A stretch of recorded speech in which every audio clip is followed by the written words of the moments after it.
ஓம் நம சிவாய நமக. தென்னாடுடைய சிவனே போற்றி, எந்நாட்டவர்க்கும் இறைவா போற்றி. ஒரு வீட்டிற்கு பார்த்தீங்கன்னா மகாலட்சுமி தேவியாக விளங்கக்கூடியவள் பெண்கள் தான். அந்த பெண்கள் பார்த்தீங்கன்னா இந்த விஷயத்தை நம்ம பேசுவது அப்படிங்கிறது பார்த்தீங்கன்னா சில பேருக்கு பிடிக்காது அப்படிங்கிறது. ஏன்னா ஆடை விஷயத்தில் பெண்கள் பார்த்தீங்கன்னா கொஞ்சம் சரிவர இருப்பது அப்படிங்கிறது வீடையும் சுபிட்சமாக்கும். அவர்கள் செய்கின்ற அந்த பல பூஜைகள் செய்வாங்க பார்த்தீங்களா, அதுலேயுமே ஒரு முழு பலன் கிடைக்கக்கூடியதாக இருக்கும். சில பேருக்கு ஆடை விஷயத்தை பற்றி அது அவரவர் சுதந்திரம்தான்.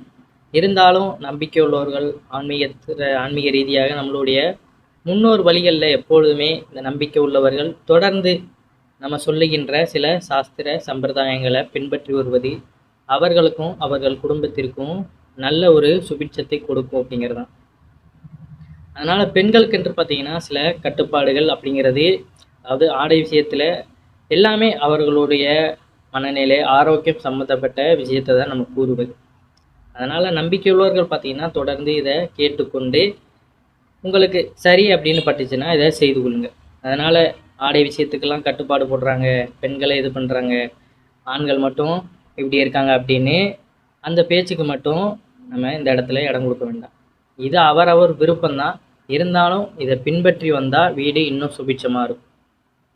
ஏன்னா நம்மளுக்கு ஏற்படுகின்ற கஷ்டங்களுக்கு இதுவும் கூட ஒரு காரணமாக இருக்கக்கூடியதாக இருக்கும்.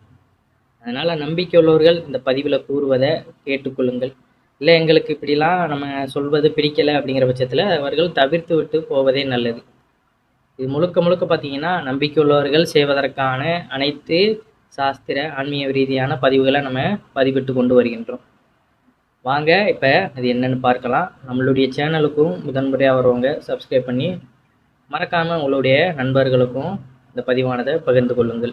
எந்த ஒரு வீட்டிலையுமே பார்த்தீங்கன்னா சுமங்கலி பெண்களாக இருக்கட்டும், இல்லைன்னா திருமணமாகாத பெண்கள் எப்பொழுதுமே அந்த வீட்டில் இருக்கின்ற பெண்கள் சிரித்த முகத்துடனும் தினமும் மாலை வேளையில் விளக்கேற்றி வைக்கிறார்களோ அந்த வீட்டில் பார்த்தீங்கன்னா மகாலட்சுமி கடாசம் எப்பொழுதுமே நிறைந்து காணப்படும். அதிகாலையில் பிரம்ம முகூர்த்தத்தில் ஏற்ற முடியலைனாலும் மாலை நேரத்தில் தினமுமே விளக்கேற்றுவது அந்த லக்ஷ்மி கடாசத்தை ஏற்படுத்தும். சுமங்கலி பெண்கள் உடுத்தும் உடையிலையும் பார்த்தீங்கன்னா கவனம் இருப்பது நல்லது. ஏன் கவனமாக இருக்க வேண்டும்? வீட்டில் இருக்கும் மற்றவர்கள் யாரும் செய்யாத வேலைகளை அந்த வீட்டின் குடும்ப பெண்கள் செய்து வருகின்றனர். உதாரணத்திற்கு விளக்கேற்றுவது, தானம் அளிப்பது போன்ற செயல்களை அந்த வீட்டில் சுமங்கலி பெண்கள் தான் செய்கின்றனர்.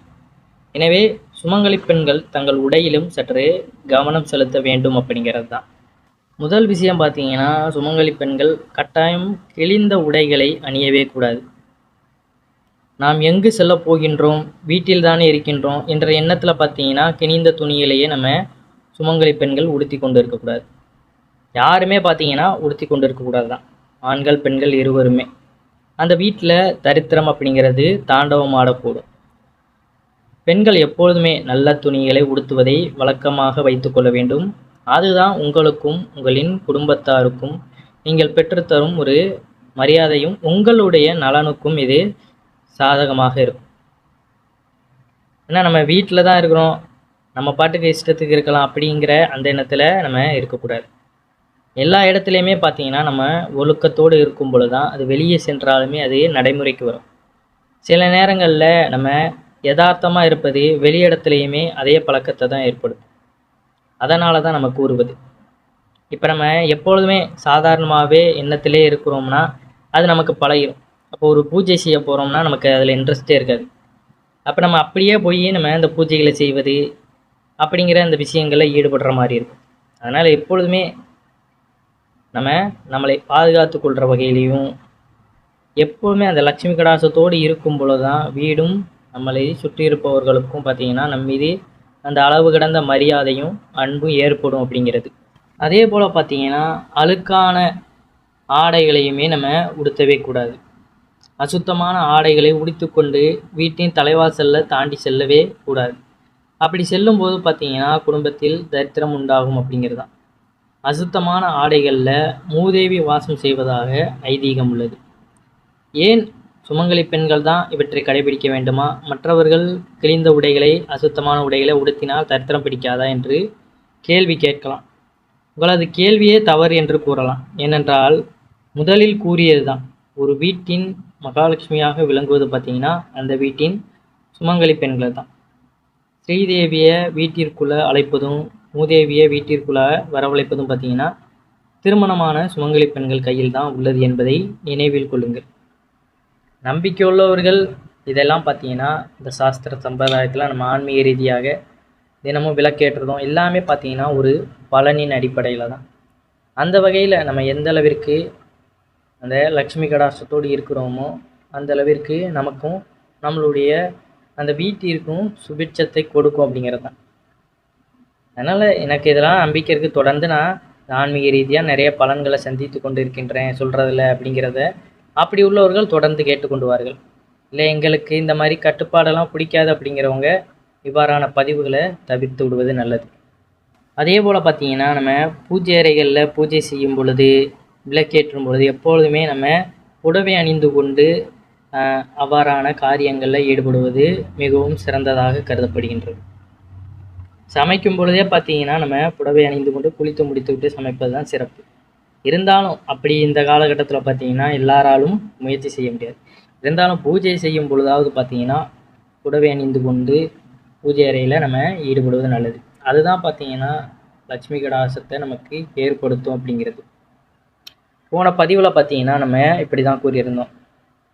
வீட்டின் பூஜை அறையில் பார்த்தீங்கன்னா நைட்டி அணிந்து கொண்டு பூஜைகளை செய்யாதீருங்க அப்படின்னு நம்ம சொன்னதுக்கு அதற்கு ஒரு கமெண்ட்டும் வந்திருந்தது. ஏன்னா மற்ற மதத்துலலாம் பார்த்தீங்கன்னா இவ்வாறு இப்படி அணிந்து கொண்டு இப்படி செய்யுங்க அப்படி செய்யுங்கன்னு சொல்லலை. நீங்கள் இன்னும் இதையே சொல்லிக்கிட்டு இருக்கீங்களே அப்படின்னு சொல்கிறாங்க. அது அவரவர்கள் நம்பிக்கை. எல்லாரும் பார்த்தீங்கன்னா இதை பின்பற்றி கொண்டு வருவதனால தான் நம்மளுடைய வீட்டு பெரியவர்களும் சரி நமக்கு முன்னாடி வாழ்ந்தவர்களும் இதைத்தான் எங்களுக்கு உணர்த்தி விட்டு போயிருக்காங்க. அதை மற்றவர்களுக்கு நம்ம தெரிவிக்கின்றோம். அது பிடிக்குது பிடிக்கலை, அதை பின்பற்றாதது உங்களுடைய விருப்பம். நம்ம சொல்வது அப்படிங்கிறது நம்மளுடைய கடமை தான். ஏன்னா அதன் மூலியமாக நமக்கு அந்த பலனானது பெற்றிருக்கும். அதில் நிறைய நமக்கு நன்மைகள் நடந்து கொண்டு தான் இருக்கின்றது அப்படிங்கிற ரீதியாக தான் நம்ம கூறுவது. அதனால் நம்பிக்கை உள்ளவர்கள் இதை பின்பற்றி கொண்டு வாருங்கள் அப்படிங்கிறது தான். அதே போல் பார்த்தீங்கன்னா எந்த வகையிலையுமே ஆண்கள் பெண்களை தேவையில்லாத வார்த்தைகளில் திட்டுவது, மூதேவி அப்படின்னு அழைப்பது போன்ற செயல்களில் ஈடுபடக்கூடாது. ஒரு குடும்பத்தில் பெண்கள் அழுது கொண்டே இருந்தால் சுலபமாக பார்த்தீங்கன்னா அந்த வீட்டில் மூதேவி வாசம் அப்படிங்கிறது வீச ஆரம்பித்துவிடும். பொருளாதார நிலை நமக்கு பாதிப்பு ஏற்படும். குடும்பத்தில் நிம்மதி சீர்குலையும். சமூகத்திலையும் பார்த்தீங்கன்னா மதிப்பு மரியாதை நமக்கு தாழ்ந்து போகும். உழைத்த பணம் நமக்கு வீட்டில் தங்காது. வீண் விரயங்கள் ஏற்படும். அதனால தான் குடும்பத்தில் பெண்களை அழ வைப்பது பாவமாக சாஸ்திரத்தில் குறிப்பிடப்பட்டுள்ளது. ஆண்களும் பார்த்தீங்கன்னா எப்பொழுதுமே பெண்களுக்கு முழு சப்போர்ட் பண்ணி அவர்கள் செய்கின்ற வேலைகளை நம்ம உதவி பண்ணலானாலும் நம்ம கஷ்டப்படுத்தாமல் இருப்பது தான் சிறந்தது. ஏன்னா எல்லாருமே பார்த்தீங்கன்னா எல்லாமே கஷ்டப்பட்டு கொண்டு தான் வேலைகள் செய்து கொண்டு இருக்கின்றனர். வெளியே போய் ஆண்கள் வேலை செய்தாலும் அதற்கு இணையாக பார்த்தீங்கன்னா வீட்டில் பெண்களுமே அந்த வேலைகளை செய்து கொண்டு தான் இருக்கின்றனர். அதனால் எல்லாத்தையுமே புரிந்து கொண்டு ஆண்களும் சிந்தித்து செயல்படணும். வேலைக்கு போயிட்டு வராங்கன்னா அந்த இடத்துல பார்த்தீங்கன்னா நம்ம அவ்வளோ அன்போடு தான் எல்லாத்தையுமே உபசரிக்கணும். வெளியே ஏதாவது நடந்திருக்கும், பிரச்சனை நடந்திருக்கும், உடனே எரிச்சலில் நம்ம இங்கே வந்து காட்டக்கூடாது. வீட்டிற்கு வந்தால் எப்பொழுதுமே அந்த அன்பான சூழலையே நம்ம பழகணும். அதுதான் பார்த்தீங்கன்னா உண்மையான ஆண்களுக்கு அழகு. அதை விட்டுட்டு வெளியே நடக்கிறத வச்சுக்கிட்டு உள்ளே வந்துக்கிட்டு பார்த்தீங்கன்னா இங்கே உள்ளவர்களை தேவையில்லாமல் வைவது, இல்லை எதையாவது சொல்லி திட்டுவது, எரிஞ்செறிஞ்சு விழுவது, இப்படிங்கிற செயல்களை பார்த்தீங்கன்னா ஆண்கள் ஈடுபடக்கூடாது. எப்பொழுதுமே இருவருமே சிரித்த முகத்தோடு ஒருவருக்கொருவர் அன்பை பரிமாறிக்கொள்ளும் பொழுது தான் அந்த வீடு எப்பொழுதுமே சுபிட்சமாக இருக்கும். எங்கு சென்றாலும் அதே எரிஞ்ச முகத்தோட கடுகடுப்போடு இருந்தோம்னா வாழ்க்கை நமக்கு பார்த்தீங்கன்னா அது நரகமாக தான் இருக்கும். அதனால் நம்ம இந்த விஷயத்தில் சிந்தித்து செயல்படணும். எந்த வகையிலையுமே பெண்களை நம்ம தேவையில்லாத வார்த்தைகளை கூறி திட்டுறது அப்படிங்கிறது கூடாது. அதே போல் சுமங்கலி பெண்கள் பார்த்திங்கன்னா ஓட்டை விழுந்த துணிமணிகளையுமே உடுத்துவது தவறு. நீங்கள் உடுத்தியிருக்கும் துணியில் தவறுதலாக நெருப்பு பட்டு ஆடையின் நூலிலைகளில் பார்த்தீங்கன்னா பால் பட்டிருக்கும். அதில் விளக்கினாலோ ஊதுபத்தினாலோ ஓட்டை ஏற்பட்டிருக்கும். இது போன்ற துணிமணிகளையும் பார்த்தீங்கன்னா கட்டாயம் பெண்கள் தவிர்த்து விடுவதே மிகவும் நல்லது. நெருப்பினால் பார்த்தீங்கன்னா துணிகள் ஓட்டை விழுந்து கிழிஞ்சிருச்சு, இல்லை பற்றி எரிஞ்சு அப்படி இருக்குது, கொஞ்சம் தான் சேதமாக இருந்தாலும் பார்த்தீங்கன்னா அதை நம்ம உடுத்துவதை தவிர்த்து விடுவது மிகவும் நல்லது. ஏன்னா குடும்பத்தின் ஆணிவேராக விளங்குவதே சுமங்கலி பெண்கள் தான். அதனால் கட்டாயம் இவ்வாறான விஷயங்களை நம்ம தவிர்த்து விடுவது மிகவும் நல்லது. சோம்பேறித்தனமாக பார்த்தீங்கன்னா எப்பொழுதுமே நம்ம இருக்கக்கூடாது. அதனால தான் பார்த்தீங்கன்னா நிறைய குடும்பங்களில் அந்த அளவுக்கு பார்த்தீங்கன்னா மகிழ்ச்சி தங்குவது கிடையாது. ஏன்னா ஏதாவது ஒரு விஷயத்த நம்ம கேட்குறோம் அப்படிங்கிற பட்சத்தில் அதை நீங்களே பண்ணிக்கோங்க அப்படின்னு நம்ம சொல்லும் பொழுது அந்த இடத்துல தான் பிரச்சனைகள் உண்டாகும். அதனால் எந்த விஷயத்துலையுமே கொஞ்சம் சற்று சுறுசுறுப்பாக இருப்பது மிகவும் நல்லது. உங்களின் குடும்பத்துக்கு மகிழ்ச்சிக்கு நீங்கள் இதை செய்வதில் எந்த ஒரு தவறுமே கிடையாது. நாள் முழுவதும் உழைத்த வேர்வை துளிகளும் அழுக்குகளும் அசுத்தமான அந்த உடையில் படர்ந்திருக்கும். எனவே அத்தகைய உடைகளை உடுத்தி கொண்டு விளக்கேற்றும் பொழுது பார்த்தீங்கன்னா மகாலட்சுமி அந்த வீட்டில் வாசம் செய்ய மாட்டாள் அப்படிங்கிறது தான். குளித்து முடித்து பார்த்தீங்கன்னா நம்மளுடைய உடலுக்கும் ஒரு புத்துணர்ச்சியாக இருக்கும். வீட்லேயுமே நம்ம செய்கின்ற அந்த பூஜைகளில் முழு ஈடுபாடு இருக்கும். வேலைகள்லாம் செய்துட்டோம் அப்படிங்கிற பட்சத்தில் பார்த்தீங்கன்னா உடல் களைத்து போயிடும். எல்லாமே பார்த்தீங்கன்னா அழுக்கு படைஞ்சு போயிருக்கும் துணிகளில். அப்போ அடுத்து என்ன பண்ணுவோம், நமக்கு ஓய்வு எடுத்துட்டு திரும்ப எழுந்தாலுமே குளிக்காமல் நம்ம அப்படியே ஏதாவது வேலை செய்கிறோம்னா திரும்ப அதே சூழலில் தான் இருக்கும் மந்தமாக. அப்போ நமக்கு எதுலேயுமே பெருசாக இன்ட்ரெஸ்ட் இருக்காது. அடுத்து ஒரு குளியல் போட்டு வந்துட்டோம் அப்படிங்கிற பட்சத்தில் பார்த்தீங்கன்னா அதற்கப்புறம் நல்ல ஒரு ஃப்ரெஷ்ஷாக இருக்கும். செய்கின்ற வேலையிலையும் பார்த்தீங்கன்னா முழு ஈடுபாடு இருக்கும். அதே போல் பார்த்தீங்கன்னா கிழிந்த துணிகளை தானம் கொடுப்பது ஒரு தவறான விஷயம்.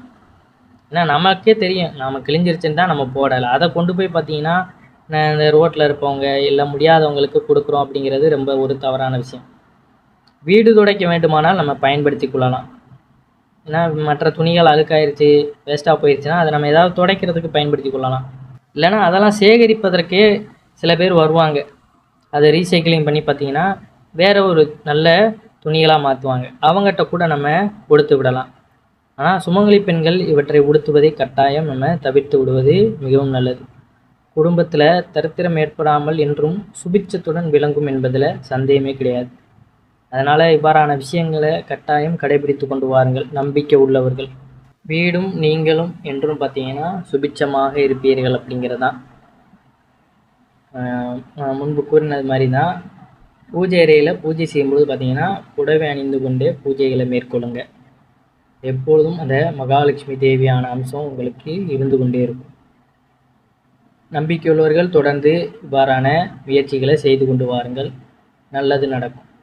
அனைவரும் என்றும் இறையருள் பெற்று நலமுடன் வாழ வேண்டும். நன்றி, வணக்கம். ஓம் நம சிவாய நமக.